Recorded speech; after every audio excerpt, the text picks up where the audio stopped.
రైతులందరికీ నమస్కారం. యాసంగి సీజన్‌కి రైతులైతే రెడీ అయిపోతున్నారు. దాదాపుగా అన్ని ప్రాంతాల్లో నార్లు పోసి 20-25 రోజులు అవుతుంది. మన ఛానల్‌లో నారుమడి యాజమాన్యం గురించి కూడా వీడియో అయితే పెట్టాము. ఆ వీడియో ఇంకా ఎవరైనా చూడకపోతే ఖచ్చితంగా ఆ వీడియో కూడా చూడండి. చాలా ప్రాంతాల్లోనే రైతులందరూ కూడా నారు చేతికొచ్చిందని మొదటి దమ్ము కూడా చేయించి మురగ దమ్ము కోసం వెయిట్ చేస్తున్నారు. వారం నుంచి 10 రోజుల వరకు మురగనిచ్చి ఇక ఆఖరిగా మురగదమ్ము చేసుకొని గొర్రు కొట్టుకొని నాట్లు వేసుకోవడానికైతే సిద్ధమైపోతున్నారు. ఇక మొదటి దమ్ములో కానీ లేకపోతే ఆఖరి దమ్ములో కానీ ఇక మొదటి దఫా ఎరువులు వేయాల్సి ఉంటుంది. వరి పంటలో ఈ మొదటి దఫా ఎరువులు అత్యంత కీలకమైనవి. కొత్తగా వ్యవసాయం చేసేవారికి, అదేవిధంగా వ్యవసాయ రంగంలో అంతగా అనుభవం లేని వారికి ఈ మొదటి దఫా అదేవిధంగా దమ్ములో వేయాల్సిన ఎరువుల గురించి కొంత డౌట్ అయితే ఉంటుంది. కాంప్లెక్స్ ఎరువులు అందించాలా, లేకపోతే సింగిల్ సూపర్ ఫాస్ఫేట్ ఎరువు వేసుకోవాలా, యూరియా వేసుకోవాలా, అవసరం లేదా, పొటాష్ కూడా వేసుకుంటే మంచిదా, లేకపోతే పొటాష్ వేసుకోకూడదా, ఇలా చాలా సందేహాలు అయితే ఉంటాయి. అందుకే ఈ వీడియోని పూర్తిగా చూసే ప్రయత్నం అయితే చేయండి. మొదటి దఫా ఎరువులు లేకపోతే దమ్ములో వేసుకోవాల్సిన ఎరువుల గురించి రైతులకి ఒక అవగాహన రావడం కోసం ఈ వీడియోలో అన్ని విషయాలు క్లియర్గా చెప్పడం జరిగింది. ప్రస్తుతం కాంప్లెక్స్ ఎరువుల ధరలు ఆకాశాన్ని అయితే అంటాయి. 20-20 అదేవిధంగా సింగిల్ సూపర్ ఫాస్ఫేట్, మరోపక్క డిఏపి కూడా కొంత తక్కువ ప్రైస్కే దొరుకుతుందండి. ఇక ఈ మూడిటిలో మనం దమ్ములో ఏ ఎరువు వేసుకుంటే రైతుకు లాభం అనే విషయం అయితే తెలుసుకుందాం. ఇక మనం నాటు పెట్టుకునేదండి 20-25 రోజులు 30 రోజుల వయసున్న నారునైతే నాటు పెట్టుకుంటాము. మొక్క ఏనుకొని పిలకలు రావాలన్నా, వచ్చిన పిలకలన్నీ కూడా దృఢంగా పెరగాలన్నా మనకి భాస్వరం ఎరువు అనేది చాలా ముఖ్యమైనది. ఇక ఈ భాస్వరం ఎరువు అనేది మొక్కకి ఎక్కువ మొత్తంలో అందాలంటే ఇక ఏ ఎరువు చల్లుకుంటే బాగుంటుందో అనే విషయం అయితే తెలుసుకుందాం. వ్యవసాయ రంగంలో బాగా అనుభవం ఉన్న వాళ్ళు దమ్ములో ఎక్కువగా డిఏపి వేస్తుంటారండి. దీనికి గల ముఖ్య కారణం అండి, మనకి అందుబాటులో ఉన్న ఎరువుల్లో భాస్వరం అత్యధికంగా 46% మనకి డిఏపిలో ఉంటుందండి.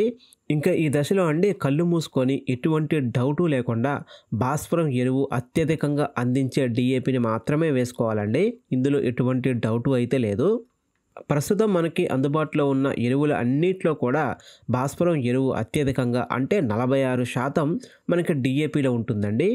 ఆ తర్వాత వరుసల్లో 14-35, ఆ తర్వాత 28-28, ఆ తర్వాత 20-20 లాంటి ఎరువులు అయితే ఉంటాయండి.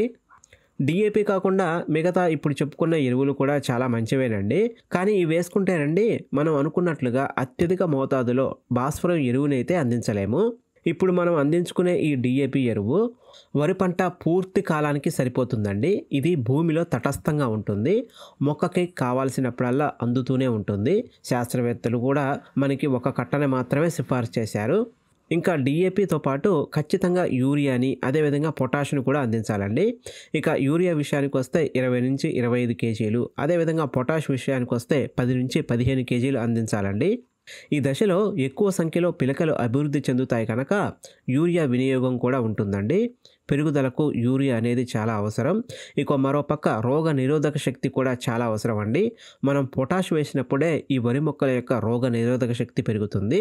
రోగ నిరోధక శక్తి బాగున్నప్పుడు ఎటువంటి చీడపీడలు తెగుళ్ళు సోకకుండా పంట ఆరోగ్యంగా ఉంటుంది. చాలా ప్రాంతాల్లో దమ్ములో పొటాష్ను వేయడం అయితే మర్చిపోతున్నారండి. చాలా ప్రాంతాల్లో రైతులు పొటాష్ అంటే తాలిపోకోకుండా అదేవిధంగా గింజలు బాగా ఊరడానికే అనుకుంటారండి. కానీ పొటాష్ యొక్క ముఖ్య ఉద్దేశం అండి రోగనిరోధక శక్తిని బాగా పెంచుతుందండి. చాలామంది రైతులకి ఇంకొక సందేహం వస్తుందండి. ఇక ఈ డిఏపి కాకుండా ఇంకా ఏ ఎరువు వేసుకుంటే మంచిది అనే సందేహం వస్తుంది. ఒకవేళ డిఏపి దొరకనప్పుడు మీరు సింగిల్ సూపర్ ఫాస్ఫేట్ ఎస్ఎస్పి కానీ లేకపోతే 14-35-14 కానీ ఈ ఎరువులైనా వేసుకోవచ్చండి. వీటిలో కూడా భాస్వరం అనేది అత్యధిక మోతాదులో ఉంటుంది. ఒకవేళ మొదటి దమ్ములో సూపర్ చల్లుకుంటే పొలం కూడా బాగా మెదిగి బాగా మురుగుతుందండి. ఇక అందులో ఉన్న ఈ యొక్క చెత్త కూడా బాగా మురికి పంటకి బలాన్ని అందిస్తుంది.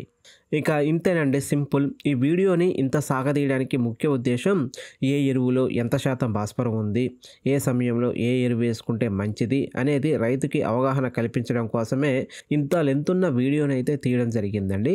సింపుల్గా డిఏపి పొటాష్ యూరియా వేసుకోవాలి అని చెప్పినా బాగానే ఉంటుంది. కానీ దీని వెనుక ఉన్న ఆ యొక్క కారణం కూడా తెలిస్తే రైతులకి ఒక అవగాహన ఉంటుంది. అదేవిధంగా ఎప్పటికీ గుర్తుపెట్టుకోవడానికి కూడా రైతులకు సులభంగా ఉంటుందని చెప్పడం జరిగిందండి. వీడియోలోని ఇన్ఫర్మేషన్ ఏమాత్రం నచ్చినా వీడియోని లైక్ చేయండి. మరింత వ్యవసాయ సమాచారం కోసం మన ఛానల్ అయితే సబ్స్క్రైబ్ చేసుకోండి. Thanks for watching.